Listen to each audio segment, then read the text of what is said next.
presença. Você que trouxe a sua Bíblia, por gentileza, abre ela aí no livro de Atos dos Apóstolos, capítulo de número 3, verso de número 6. Deus hoje vai falar mais uma vez fortemente ao teu coração, querido. Atos dos Apóstolos, capítulo 3, verso de número 6. É o tema desta festividade, desse congresso.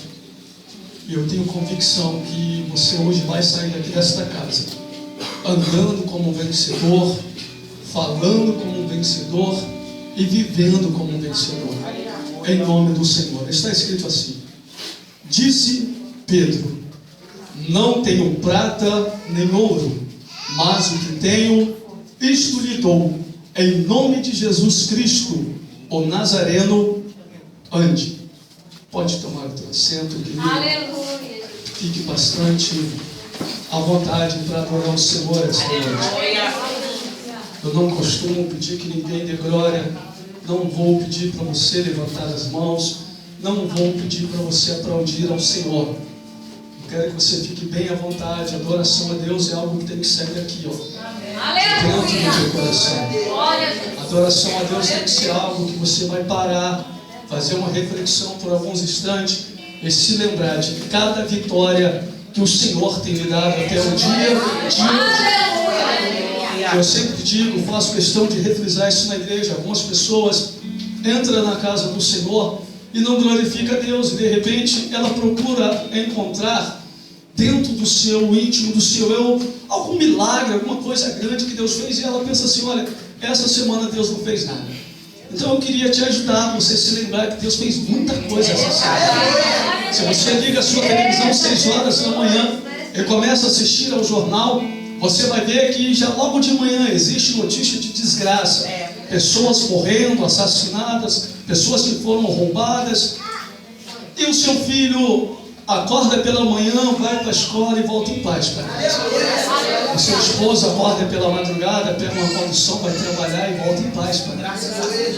Você faz os seus afazeres durante o seu dia, entra em algumas conduções. Não é, querido ou querida, que você é mais bonita ou bonita, não. A Bíblia diz que todos os dias somos entregues à morte. O adversário da minha e da sua alma, 24 horas por dia, ele está junto com legiões de demônios, tentando tramar a sua morte, a sua destruição. E a mão do Senhor, querido, está se cumprindo na sua vida. Que aquilo que é de Deus, o diabo não pode tomar. Então eu quero que você fique bem à vontade para adorar, se você achar que ele é digno de adoração. Eu queria que você também entendesse essa noite, querido, acerca da adoração. Quero louvar a Deus pela vida desse jovem que está ministrando esse instrumento. Se não sentirmos a glória de Deus aqui, a culpa vai ser dele, tá? Livro de 2 Reis, a Bíblia diz que quando o rei Josafá sai com alguns reis para uma batalha, ele para no meio do caminho porque eles estavam cansados e com sede. E Josafá pergunta o seguinte: tem algum profeta de Deus no meio de nós para que nós possamos consultar ao Senhor? E alguém chega para ele e fala assim: olha, rei, tem sim um jovem por nome de Eliseu, e ele é profeta, ele andava com Elias. E a Bíblia diz que imediatamente mandaram trazer Eliseu. E quando Eliseu chegou na presença de Josafá, ele olhou para ele e falou assim: olha, rei Josafá, eu só vou profetizar porque tu é homem de Deus. Pelo contrário, eu não consultaria o Senhor. Antes dele profetizar, a Bíblia diz que ele fala o seguinte: traz para mim um tangedor. Traz alguém para tocar algum instrumento de corda para mim. E a Bíblia diz que trouxeram um jovem e começou a dedilhar aquele instrumento. E quando o jovem dedilhava aquele instrumento, a glória do Senhor desceu sobre Eliseu.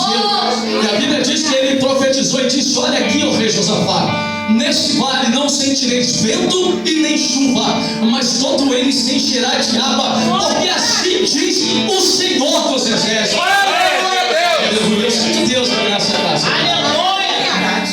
Vim para cá essa noite, eu cheguei essa semana de São Paulo.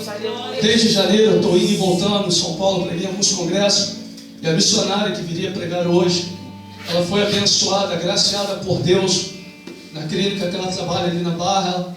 Ela passou a ser supervisora, então ela está tendo que colocar tudo em ordem lá no trabalho dela, e ela não pôde vir. Ela pediu para que eu viesse representar ela aqui nesta noite. Glória a Deus. Mas nós louvamos a Deus, querido, que o principal participante da festa eu já sentia, né?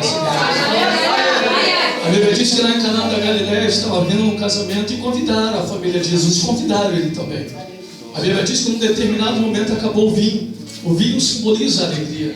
A mãe dele corre até ele, vai lá e fala assim: meu filho, olha, o vinho acabou, a família é pobre. E Jesus olha para ela, repreende ela, mas aquele coração misericordioso, grande que ele tinha, ele vai lá.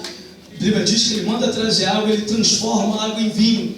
Então nós entendemos que festa para ser festa e para ser boa tem que ter o convidado principal. Jesus tem que estar presente. Se ele não estiver presente, querido, a festa não valeu de nada. Eu quero louvar a Deus na vida dessa igreja. Jovem Leonardo, já conheço há bastante tempo. A pastora falou comigo que ele estaria dirigindo o culto, meu coração se alegrou. Porque, queridos, estamos vivendo os dias. Calma, já vou entrar na mensagem. Estamos vivendo os dias em que estão uma vergonha a igreja do Senhor. Estamos vivendo os dias que os ministérios estão uma vergonha. Eu preguei durante 14 dias em São Paulo, fui e voltei. E alguns pastores lá ficaram abismados, porque a primeira pergunta que me era feita é o seguinte: pastor, quanto que o senhor cobra para pregar aqui? E eu falei: olha, se o senhor me perguntar isso de novo, eu não volto na sua igreja, eu não cobro. O Senhor me chamou para ser ministro do Evangelho, para ser pregador do Evangelho. E ele falou: peraí, pastor, mas como é que você paga a sua passagem? Filho, eu trabalho. Se eu não tiver, eu aviso o senhor que eu não tenho, aí o senhor me ajuda. E ele: mas onde o senhor vai ficar? Eu falei: não se preocupe, meus irmãos moram tudo em São Paulo, eu vou comer, dormir bem à vontade na casa dos meus irmãos. Só vá lá me buscar. Preguei em 14 igrejas, querido. Preguei no congresso 2 dias consecutivos e não cobrei um centavo. Eu me alegro. Sabe por quê? Porque se eu fosse enumerar as bênçãos do Senhor que tem sido derramada na minha vida, não haveria dinheiro que pagaria. E por que eu digo que alguns ministérios, algumas igrejas, alguns homens e mulheres ditos chamados de Deus estão uma vergonha? Porque hoje você vai fazer uma festa como essa, e quando você liga para alguém vir louvar ao Senhor, quando você convida alguém para vir pregar, a primeira coisa que a pessoa diz: olha, irmão, lembra que eu tenho uma agenda. Ele já está dizendo: olha, eu tenho um valor para pregar. E eu quero dizer uma coisa: eu não tenho um valor para pregar. Eu sou igual a você, eu tenho um valor para Deus. E você tem um valor para Deus. Mas vamos lá. A unção de Deus que já tocou a minha vida aqui nessa casa. Eu não sou de pular, sapatear, rodar no poder, mas a unção de Deus já tocou a minha vida. Se eu fizesse isso, eu já estaria rodando aqui na frente. Mas a Bíblia nos diz, querido, o texto que foi escolhido como tema deste culto, dessa festividade, desse congresso, é um tema bastante interessante. Não vamos falar tão somente quando Pedro ele ministra isso, que esse texto ali, querido, era para ser um chicote no lombo de muitos homens de Deus que sentam no ministério e até alguns que sentam ali embaixo. Porque nós ouvimos alguns dias nos altares o seguinte: olha, você não tem que vir para a igreja para olhar para o homem, você não tem que vir para a igreja para olhar para mim, você não tem que esperar nada de mim. Então, meu querido, pelo amor de Deus, desce daí e senta lá embaixo. É verdade. Eu não entendo. A Bíblia diz que o pastor, ele é o anjo da igreja. A Bíblia diz que o Senhor levantou homens, obreiros, ungiu, consagrou para a obra dele. E são esses mesmos que dizem que não tem nada para oferecer. Então está na hora deles começar a descer e buscar, para começar a ter alguma coisa para oferecer. Existem algumas pessoas que dizem: olha, eu fui pregar numa igreja fria. Eu nunca preguei numa igreja fria. Eu me lembro, não sei se o Leonardo se lembra, eu fui pregar numa igreja que foi uma festividade do coral que ele participava. Não sei se ainda participa do coral, aquela igreja lá na beira da pista, Nova Era. E eu me lembro que quando eu fui convidado para pregar, um jovem chegou para mim e falou: pastor Eduardo, o pessoal aqui não gosta de dar glória, não é de dar muita glória, então o senhor não se surpreenda não. Queridos, quando eu devolvi o microfone na mão do pastor, existiam jovens abraçados, chorando, falando em mistério. A Bíblia diz que nós somos chamados por Deus. Existe um texto interessante que o Senhor, quando chama Jeremias, ele fala de Jeremias, ele diz o seguinte: olha, eu te escolhi no ventre da sua mãe, no ventre da tua mãe eu te separei. Interessante, não era gêmeo, só tinha um ventre. Como é que Deus escolhe alguém dentro do ventre e lá dentro do ventre separa? Deus já estava ditando uma história, querido, de unção para a vida de Deus. A história que Deus fez na sua vida. Mas vamos lá. A Bíblia diz, querido, que o Senhor Jesus Cristo, ele agora começa o seu ministério. E ele começa agora a andar à beira da praia e ele vê um moço chamado Simão Pedro, pescador, estava pescando. E Jesus chega até ele agora e faz um convite. Ele falou assim: olha, rapaz, eu queria que você andasse comigo, que você me seguisse. Eu não queria mais que você fosse pescador de peixe. Eu quero que você, a partir de hoje, seja pescador de alma. Vem comigo. E a Bíblia diz que prontamente Pedro atende o pedido de Jesus e começa a andar com Jesus Cristo. E a Bíblia diz que quando Pedro agora apresenta seus irmãos para Jesus, a Bíblia diz que eles estavam chegando de uma pescaria. Eles estavam todos cansados. A Bíblia diz que pescaram a noite inteira e não pegaram peixe sequer. Agora Jesus Cristo pede um barco emprestado. Fala: olha, me presta o barco de vocês, que eu quero pregar para essa multidão aqui. Interessante, imagine você, querido, um grupo de pescadores que viraram a madrugada inteira, trabalhando, ralando em alto mar, talvez em meio a vendavais e tempestade. Agora, quando retornam, estão entristecidos, porque os barcos daquela época eram alugados. Eles tinham que pagar imposto, tinham que pagar o aluguel do barco, tinham que ter o peixe para ser vendido na feira, para levar o sustento para sua casa. Agora aqueles homens estão chegando logo de manhã, sem nada disso. E diz a Bíblia que eles já estavam lavando as suas redes. O que eles faziam naquela época? O barco não era motor.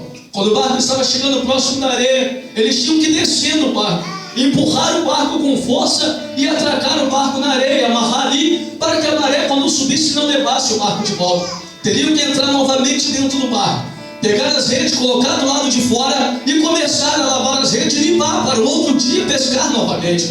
Agora chega Jesus e fala o seguinte: filho, vocês podem me emprestar esse barco e colocar ele de novo na água, só para mim poder ir ali pregar o evangelho? Querido, se fosse alguns de nós que estaria ali, ia olhar para Jesus e falar assim: pelo amor de Deus, o senhor não entendeu, nós acabamos de chegar de madrugada, olha, eu tenho filho para cuidar, eu tenho casa para arrumar, eu tenho um monte de coisa para fazer, eu tenho roupa para lavar, e você está querendo que eu te empreste o meu barco?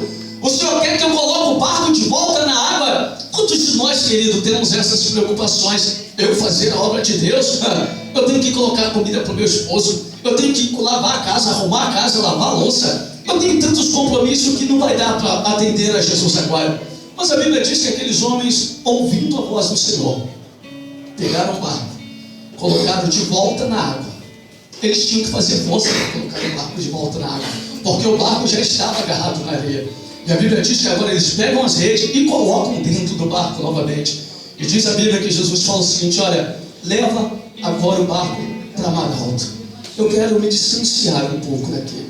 E quando eles distanciam com o seu barco, Jesus fala o seguinte: olha, meu filho, faz o seguinte, joga a rede agora do lado de cá.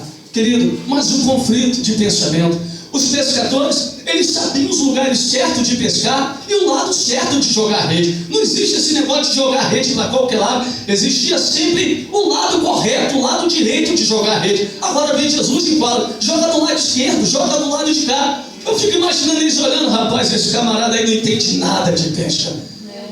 Todo pescador sabe que o lado correto de jogar a rede é do lado de cá. Sabe por que algumas pessoas na casa do Senhor não têm vivido o melhor de Deus?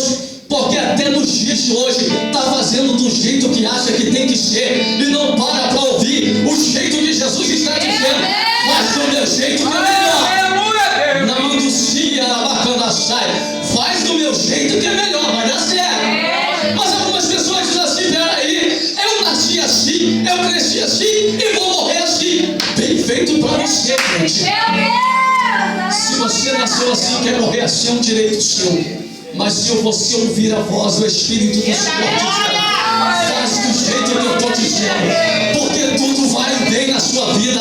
Faz do jeito que eu estou dizendo, que vai ter vitória no seu lar. Faz do jeito que eu estou dizendo, porque eu sou o Jeová, eu sou varão de guerra na sua vida.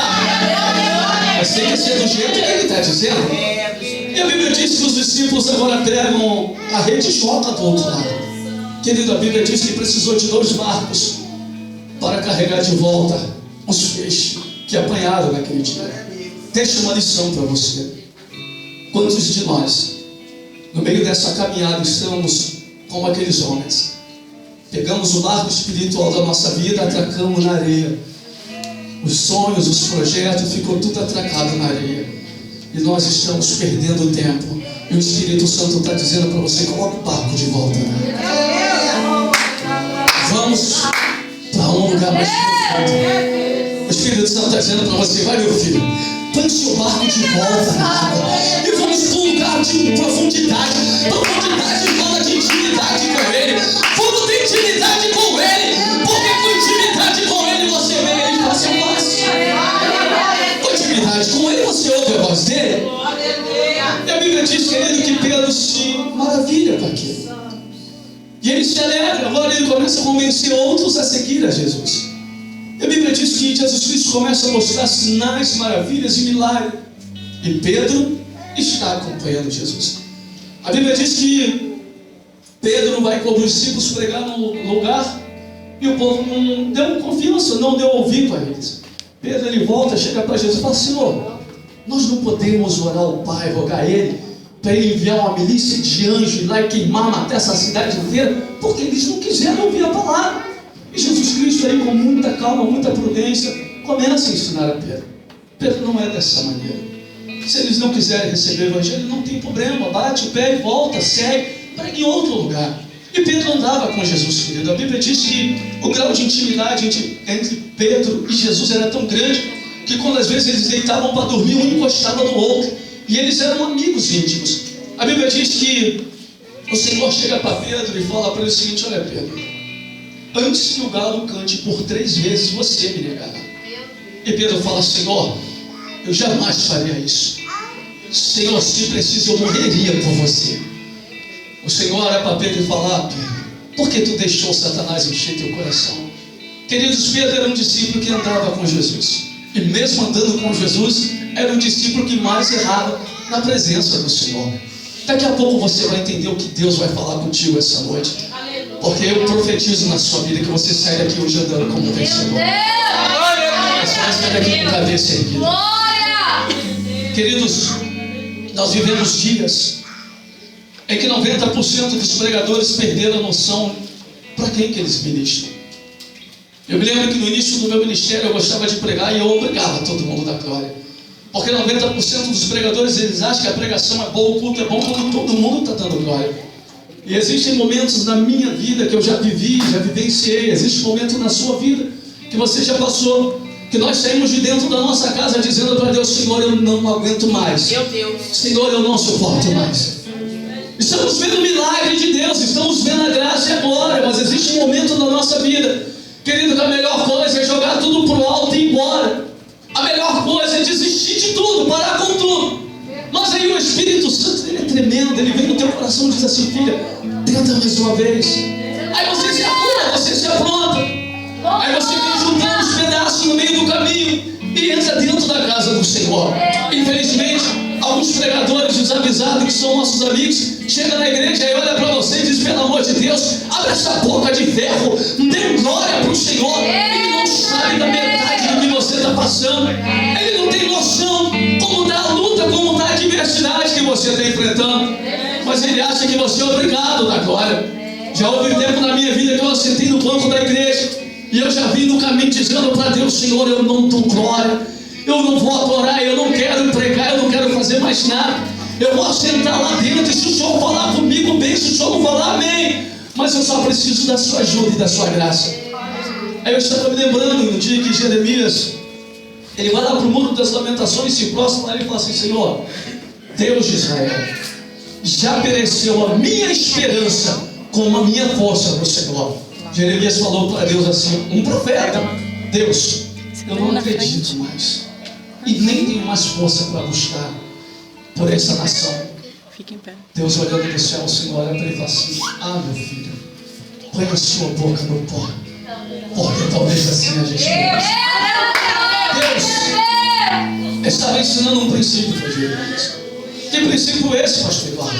O mesmo princípio que a mulher Sírio Felícia fez. A Bíblia diz que quando Jesus estava passando, ela vem correndo, gritando, desesperada, e ela fala: Senhor, tem misericórdia de mim, porque a minha filha está terrivelmente endemoniada na minha casa.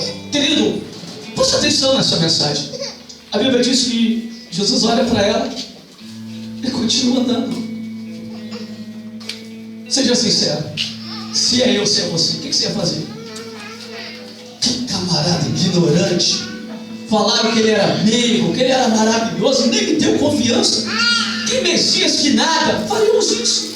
Mas aquela mulher tinha uma atitude de uma mulher vitoriosa. E ela colocou no coração dela que ela não ia abrir mão do milagre dela. Que a filha dela precisava dela.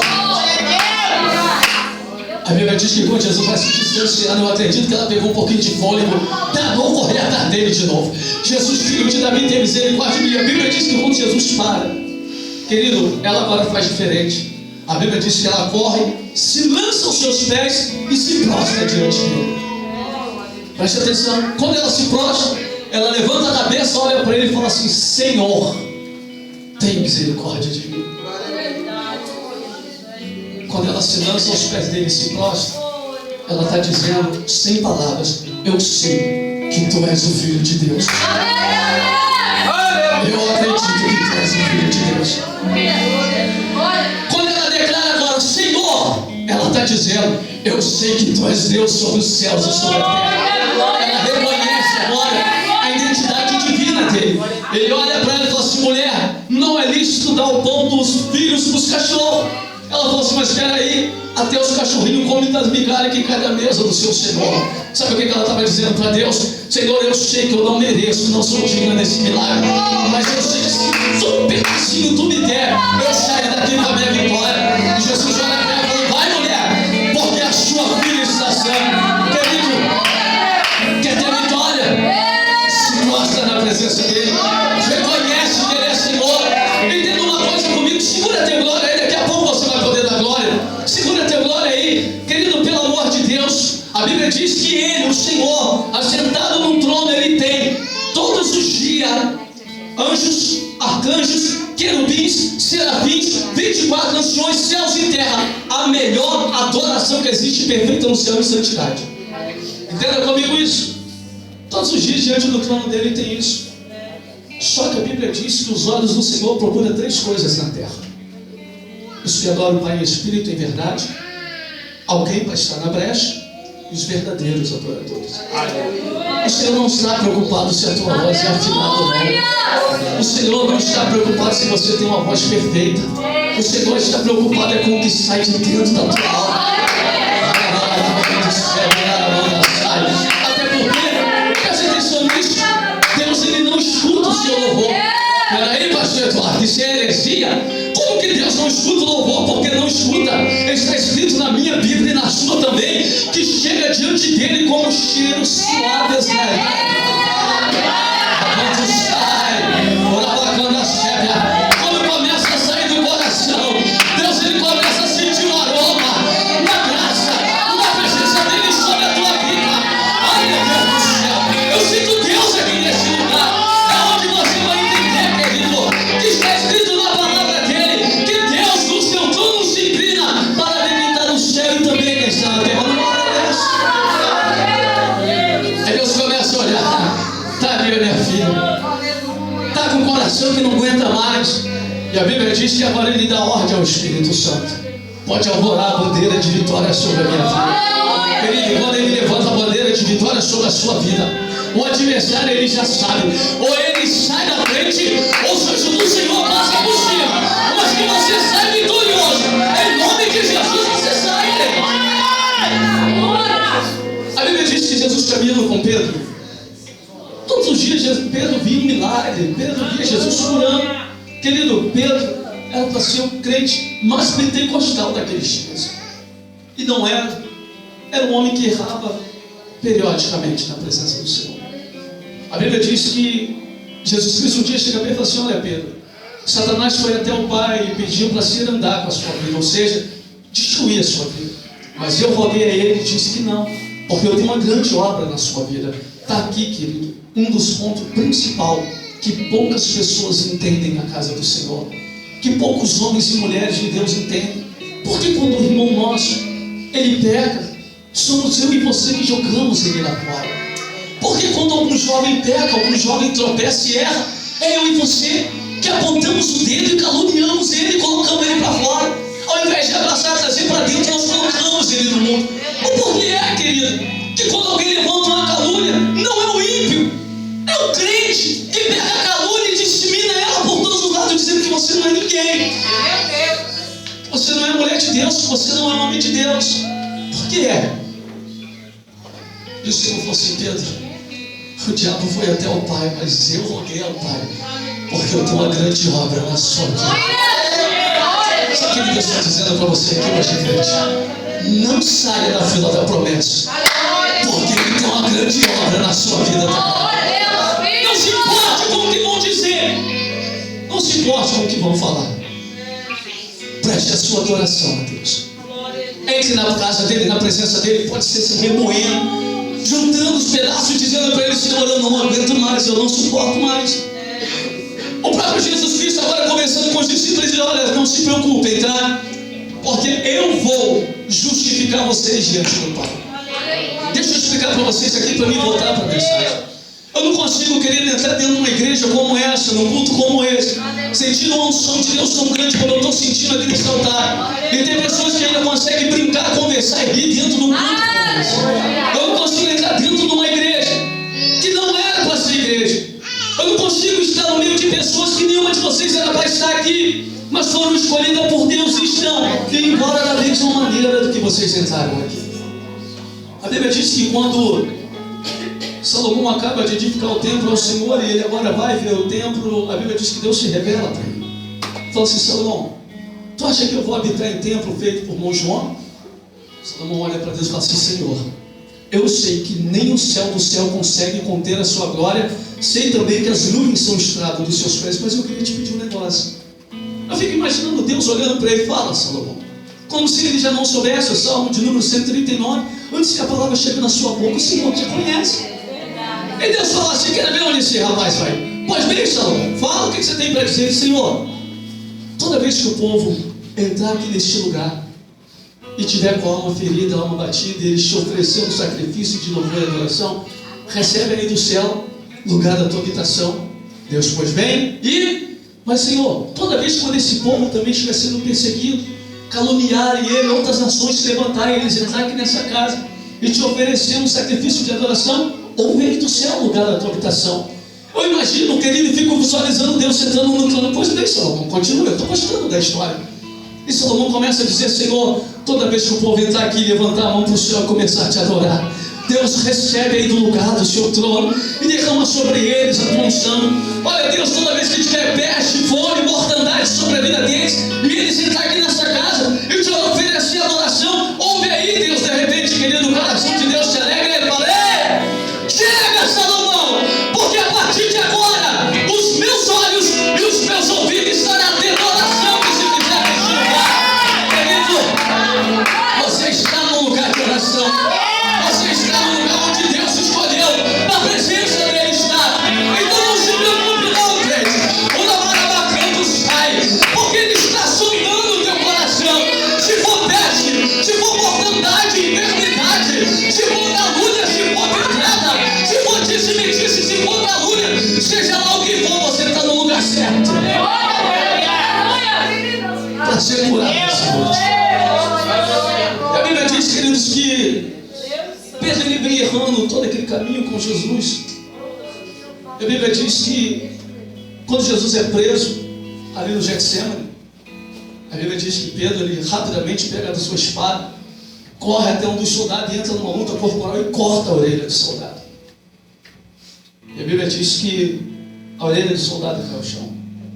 Aquele moço Malco, o soldado, além de ser soldado, o meu filho Mateus que me ensinou isso. Ele falou: pai, além dele ser soldado, ele estava estudando para ser sacerdote. E quando a orelha dele foi cortada e caiu ao chão, os sonhos dele foram embora, porque se ele estudava, ele tinha o sonho de ser sacerdote. O sonho dele caiu ao chão. Ele perdeu, porque o sacerdote, na lei dos Levíticos, não podia ter defeito. Tinha que ser perfeito para o Senhor. Eu falei: rapaz, onde você leu isso? Eu já li a Bíblia várias vezes e nunca vi isso. Ele, pai, então aprende, porque é assim mesmo. E eu fui lá, realmente. Os sonhos dele tinham acabado ao chão, mas Jesus estava presente. Pega a orelha, coloca no lugar. Sabe o que Deus estava dizendo para mim e para você, querido? Eu restauro os teus sonhos.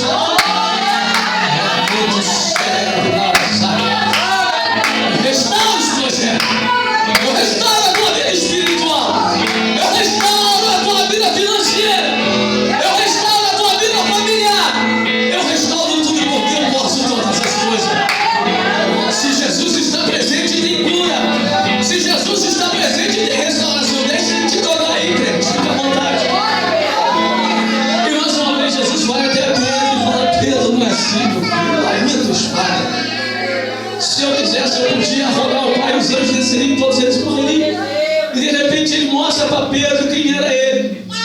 Bíblia diz que quando alguém pergunta assim, tu és o Cristo? Ele diz, eu sou. E todos eles caem ao chão, todos os soldados. Ele estava dizendo, Pedro, eu tenho poder. Se eu quisesse, eu faço isso. Mas eu preciso passar pelo que eu tenho que passar. E diz a Bíblia, queridos, que os homens levam Jesus, Pedro nega Jesus. Jesus tinha, no início do ministério de Pedro, falou com ele o seguinte, meu filho, você não vai pescar mais. Esquece esse negócio de barco e leite, você vai seguir a mim e vai ganhar almas. E quando Jesus está lá na cruz do Calvário, sendo crucificado e morre, a Bíblia diz que os discípulos se recolhem e se escondem. Pedro pega o seu barco e vai para o alto mar. Você vai entender algo tremendo aqui nessa parte. Ele pega o barco dele e vai para o alto mar. Enquanto isso, Jesus está sepultado. A Bíblia diz lá no livro de Marcos, capítulo 27, que quando Jesus Cristo ressuscita, 3 mulheres estão ali agora para perfumar, embalsamar o corpo dele. E ele fala com elas o seguinte, olha, deixa eu profetizar algo sobre a sua vida, porque eu senti Deus aqui mais uma vez. As 3 mulheres, querido, quando estava vindo no meio do caminho, elas pararam no meio do caminho, olharam as bolsas e falaram assim, olha, tem perfume, tem uns lenços, está tudo preparado aqui para embalsamarmos o corpo do mestre. Mas tem um porém. Eu fico imaginando alguém falando assim, mas o que tem? Esqueceu que tem uma grande pedra lá na boca do sepulcro, e quem nos removerá a pedra? Queridos, esse mesmo Deus, lá no passado, chamou Isaías e falou assim, isso é para você sair daqui hoje, crendo nessa palavra aqui. Falou, Isaías, libera uma profecia para mim, meu filho. Tá bom, Senhor, para mim profetizar para quem? Para Israel? Não, para o mundo inteiro, a nação inteira. O que, Senhor, para mim profetizar? Diz para a minha igreja e para os meus filhos que eu, o Senhor, é que sei que pensamento eu tenho a vosso respeito. Porque os seus pensamentos não são os meus pensamentos. Você quer ver por que Deus falou isso? 3 mulheres doidas que viu Jesus falando que ia ressuscitar no 3º dia. Para que elas iriam embalsamar o corpo do mestre? Se o camarada ia ressuscitar, não precisava. Era para ficar em casa esperando a notícia, olha, ele ressuscitou, mas não. Elas eram adoradoras.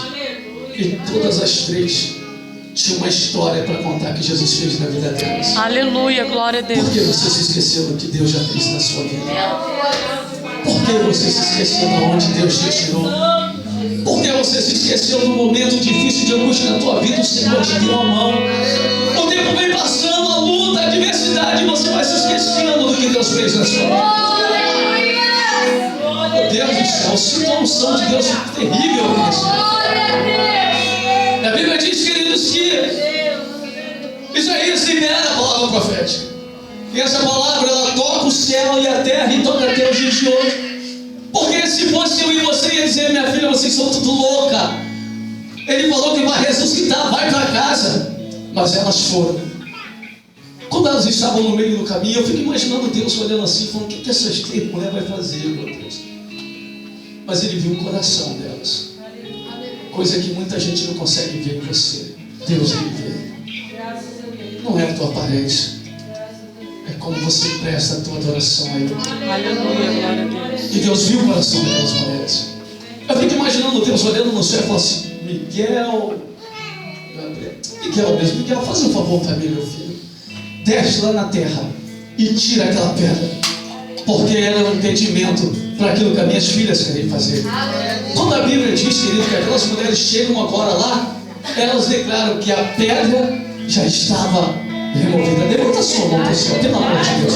Deixa eu liberar uma palavra profética para a sua vida. Enquanto você estava se arrumando para vir para essa igreja hoje, meu Deus, quando sua moça, eu quero profetizar sobre a sua vida. Enquanto você estava se preparando para vir para a casa do Senhor, o Espírito do Senhor já tinha conhecido o teu coração. E Deus, Ele sabe tudo que você precisa nesse dia de hoje. Da libertação na família, nos filhos, no esposo, porta de emprego, intimidade, nome sujo, um milagre na sua alma, uma cura na sua vida. Tudo aquilo que o diabo colocou uma pedra para impedir. Enquanto você estava vindo prestar Ele adoração, querido, creia nisso. Deus, Ele já enviou um anjo forte lá e já tirou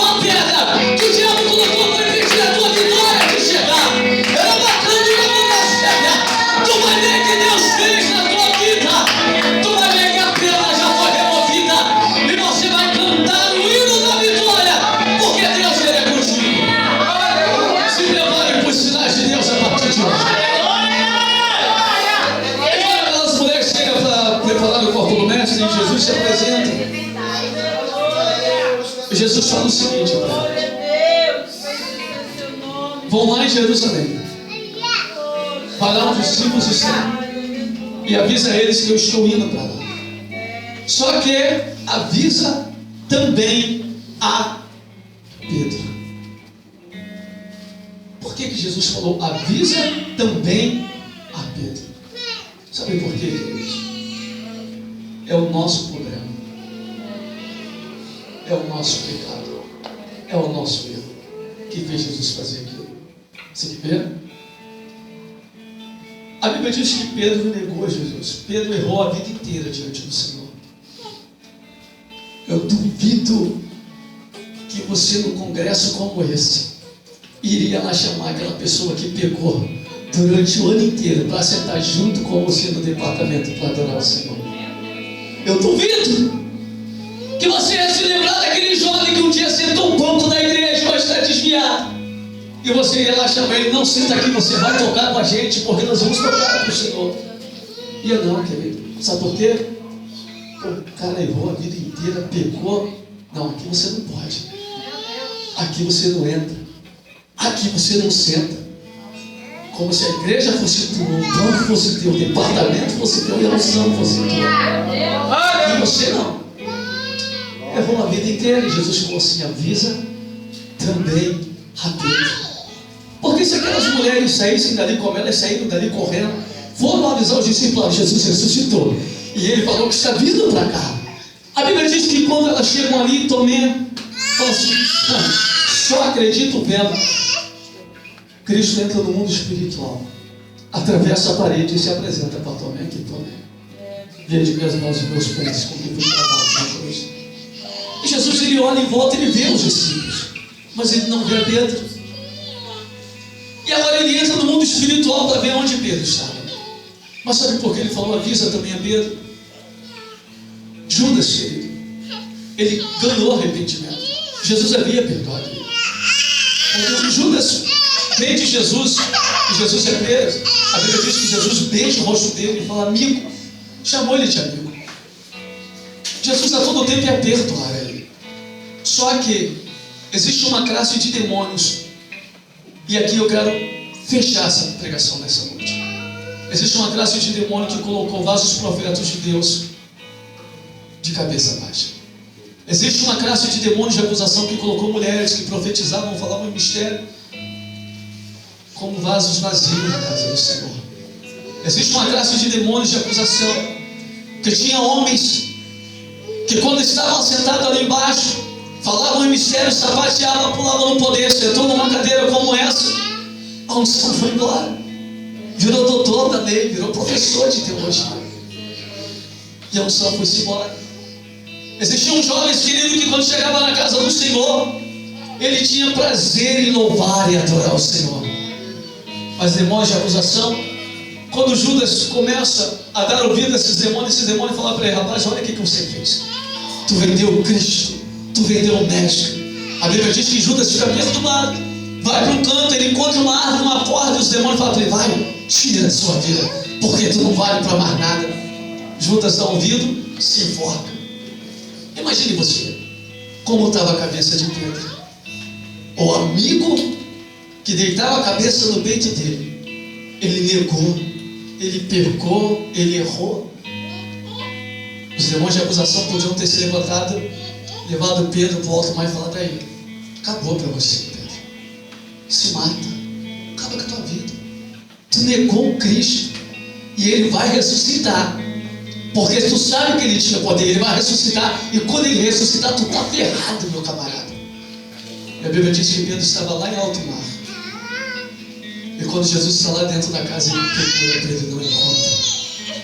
A Bíblia diz que Jesus, ele sai dali, atravessa a parede e vai lá em alto mar buscar Pedro. E a Bíblia diz que ele chama Pedro, traz Pedro para a praia, assa peixe, pão, se alimenta e conversa com Pedro. Fica de pé, querido, por gentileza. Meu Deus do céu, queria eu pular no poder assim. Glória a Deus! A unção de Deus terrível. Há uma unção de quebrantamento que toca o teu coração. O Senhor me trouxe aqui essa noite, querido, com o propósito de sarar a sua alma, sarar a ferida que fizeram na sua alma. Ele veio aqui hoje, querido, para restaurar a sua vida. Esse Pedro que nós temos no tempo já é um Pedro cheio da unção de Deus, que agora, tomado pelo Espírito Santo, ele diz: olha, aquilo que eu tenho eu te dou, levanta e anda. Quer falar, mistério fora. Quem enxerga, enxerga. Quer profetizar, profetiza. Mas o Pedro que eu estou ministrando para você é o Pedro antes disso. Pedro está lá em alto mar. Quantos de nós, querido, temos ouvido a demônios de acusação e nos afastamos do Mestre? Quantos de nós temos ouvido ao diabo e ele diz: olha, você nunca mais vai profetizar? Meu Deus! E aí você tem ouvido, e quando você sente a graça do Senhor, o teu coração se fecha, a sua alma se fecha, porque a tua consciência começa a dizer para você: olha, você já errou, você já pecou, você não pode. O Espírito Santo, ele tem duas funções. Primeira, convencer o homem do pecado e do fogo eterno. A segunda, ele desce lá do trono da glória do Senhor. E ele chega até você. E ele toca você carinhosamente, coloca a mão sobre os seus ombros e diz assim: ó, pode adorar, filho, porque ele é digno de adoração. Pode adorar porque ele te escolheu. Pode adorar porque ele te conhece. Pode adorar porque ele te chamou. Pode adorar porque é tudo, ainda não vai cair no chão. Pode adorar porque o sangue do Cordeiro te purifica de todo o pecado. Pode adorar porque você tem a marca da promessa. E o diabo está dizendo do outro lado: tu não pode. Você é fraco, você é fraca, você é pequeno, tu nunca vai chegar a lugar algum. E Deus está dizendo para você: levanta a tua cabeça, filho, levanta a tua cabeça, filha, porque eu te dou a mão, e eu te levo em lugar que você nunca pisou, e eu abro a porta onde não tem, e trago a existência aquilo que não existe sobre a tua vida.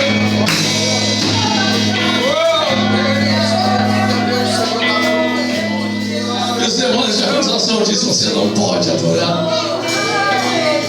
Você já negou ele. Você já tropeçou. Você já tentou uma vez. Você já tentou 2 vezes, 3 vezes. E você não consegue se firmar e ficar de pé. E o diabo vai tentando frustrar os teus sonhos.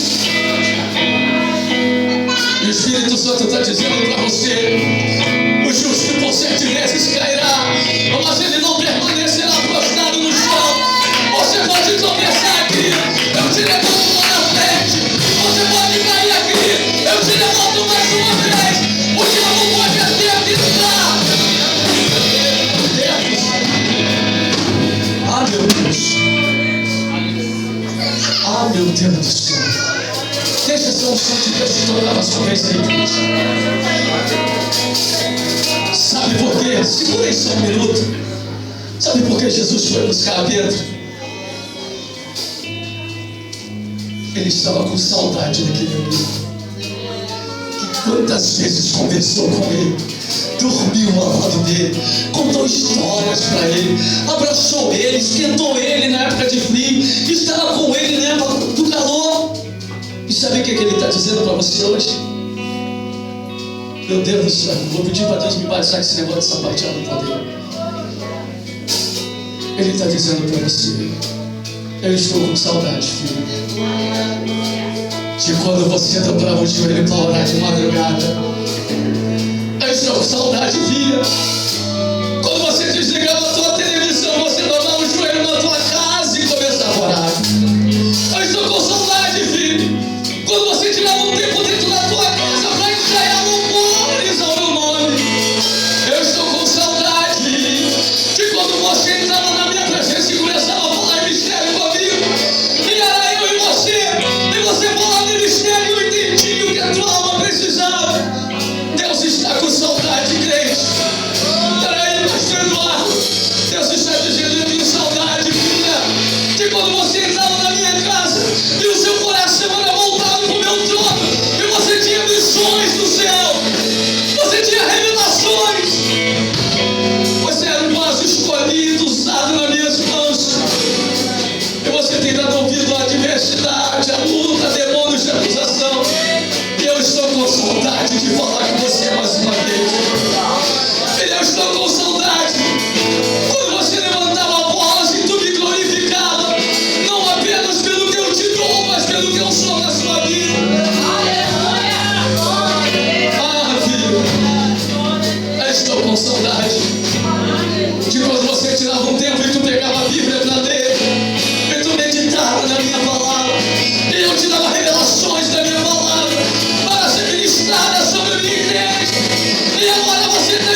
de Deus é algo que passa de um pro outro.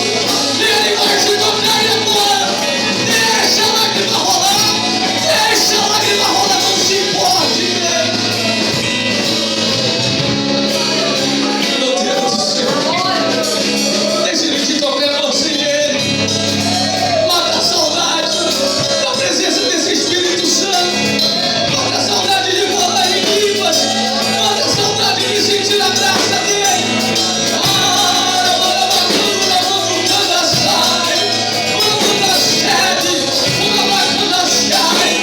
Deixa Ele te tocar mais uma vez. Porque Ele é digno de honra, Ele é digno de glória. Ele é o leão da tribo de Judá, Ele é o Messias escolhido, Ele é o sumo sacerdote, Ele é o ancião de dia. Eita, meu Deus! Já desceu aqui nesse lugar um tapete de revelação. Isabel e crente, Deus vai começar a renovar a tua vida aí. Tu vai voltar a revelação do céu.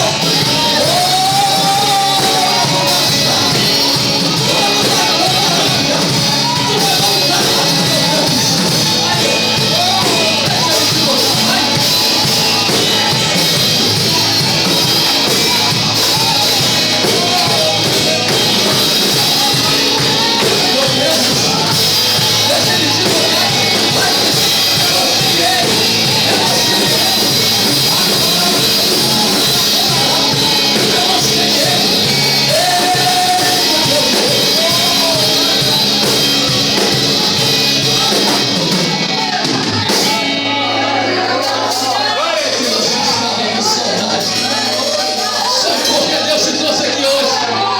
Porque Ele estava com saudade de ver você derramando lágrimas na presença dEle.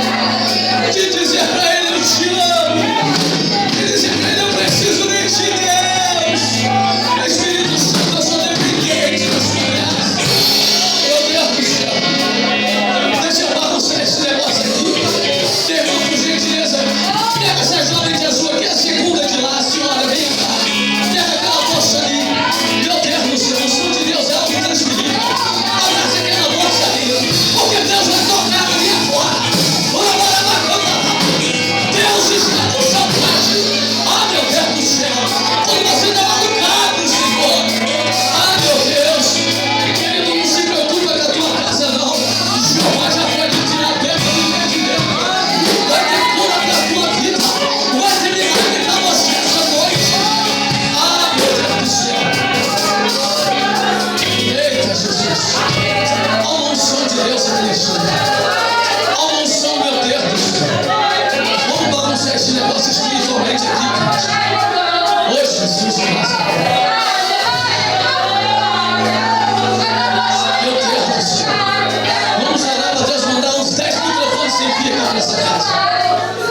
Meu Deus do céu. Há uma unção de Deus poderosa aqui nessa casa. Há uma unção de Deus aqui nesse lugar. Tu só não vai sentir se você não quiser. Irmã missionária Janice, pelo amor de Deus. Irmã Janice, aquela jovem lá no canto de rosa lá, ó, ela está precisando de Deus. Ela chegou aqui hoje. Ei, moça, a última moça lá no canto lá. Chama aquela moça lá pra mim. Para lá, canto lá, olha aí, moça. Meu Deus do céu. Tu está esperando Deus falar contigo. Tu tem dito no teu coração, Senhor, fala comigo. Ei, minha filha, Deus, Ele te conhece. Conhece o teu pensamento. E Deus está dizendo para você hoje, não te preocupe, porque eu escrevi uma história. E hoje eu jogo por terra toda palavra de maldição. Eu visito o seu lar. Mas, minha filha, Deus está precisando de você na obra dele. Evangelista, dá um abraço nessa moça. Ela está precisando sentir a presença de Deus. Ah, meu Deus. Espírito Santo. A hora já foi embora. Meu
contigo aqui hoje. Ele foi sarar a alma de Pedro. Ele foi curar as feridas de Pedro. Você está achando que nos 3 dias que Jesus estava sepultado, não foram falar para Pedro: rapaz, você não era para estar aqui. Você não é discípulo. Você não é para falar do mestre. Você não é digno. Você não é merecedor do mestre. Porque a vida inteira você errou. E Jesus não estava nem aí com os erros de Pedro. Ele foi lá buscar Pedro. Eu fico imaginando quando Jesus chega lá em alto mar, que Pedro pensa ser um fantasma. Logo depois eles começam a conversar. E Pedro acanhado olhando para ele: mestre, o Senhor me perdoa, o Senhor me desculpa. Jesus olhando para ele falou assim: Pedro, eu já tinha te escolhido desde o ventre da sua mãe.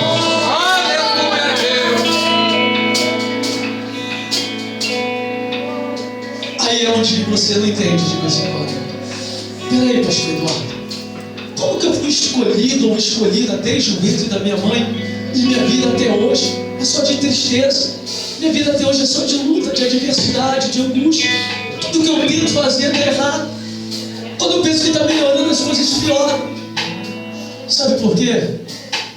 Porque o adversário da sua alma sabe que se você permanecer na fila da promessa, tudo aquilo que Deus prometeu na sua vida se cumprirá. Aí sabe o que ele precisa? Segura aí, já estou terminando.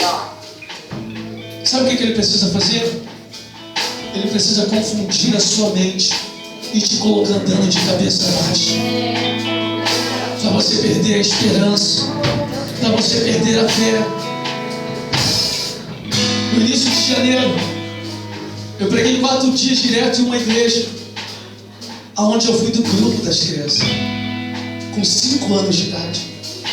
Retornei lá para fazer 4 dias de avivamento.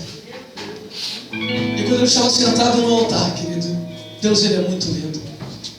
Eu me lembrei de cada vez que eu tropecei, cada vez que eu errei. E uma alegria tocou meu coração, porque foi naquela mesma igreja que um dia Deus usou uma irmã igual a vocês que estão aqui, que dão lugar a Deus, e falou para minha mãe assim: olha, esse aí, eu vou usar ele, vou levar ele para pregar em vários lugares. Você está achando que foi fácil chegar hoje até onde eu cheguei? Foi não, gente. Tudo que você já passou, já passei. Mas sabe qual é a diferença? Eu não voltei atrás. Eu não desisti. Quantas vezes cheguei na igreja triste, angustiado por causa de calúnia, mentira, mas eu estava ali. Sabe qual é o segredo da vitória? Não sai da fila da promessa. Porque Deus não abre mão de você. Agora depois, preste atenção, depois que Jesus busca Pedro lá em alto mar, cura as feridas da alma de Pedro, restaura a vida dele, a Bíblia diz que Jesus encontra com os discípulos, dá alguns ensinamentos e vai embora, sobe ao céu. Aí aquele mesmo Pedro, que ninguém gostava dele, todo mundo caluniava, falava dele, o camarada que errou a vida inteira, está num culto como esse hoje, e ele começa a pregar o Evangelho. E a Bíblia diz que de repente um som muito forte entrou naquela casa e todos foram cheios do Espírito Santo. Querido, para Deus te usar, não precisa de muita coisa, você só precisa ter fidelidade com Ele. Para Deus te usar, para Deus te restaurar, te renovar, não precisa você mostrar para ninguém o que você é, o que você deixa de fazer, não. Você precisa mostrar para Deus que você é grato por tudo que Ele faz na sua vida. Esse mesmo Pedro, agora chega lá na Porta Formosa, está lá para a gente, igual a eu e você. O camarada ficava lá com a vasilhinha na mão e ele não olhava, Leonardo, para o rosto das pessoas, ele olhava para a vasilha, porque ele ficava esperando 2 coisas: o cair e o tilintar das moedas. E ele fica olhando para a vasilha todos os dias. Sabe o que aquela vasilha está dizendo para você hoje? E Deus quer que você aprenda. Para de olhar para a circunstância. Aquela vasilha era a circunstância daquele aleijado. E ele ficou a vida inteira olhando para ela. Agora ele chega e fala assim: olha para mim. Por que ele diz olha para mim, porque ele estava olhando para vazio, esperando cair as moedas. Deus está dizendo para você, olha para mim, que sou o único autor e consumador da sua vida. Olha para Cristo, Deus. Olha para o Senhor. E quando eles olham, aí ele diz, ó, dinheiro eu não tenho, mas eu estou cheio de um negócio aqui dentro.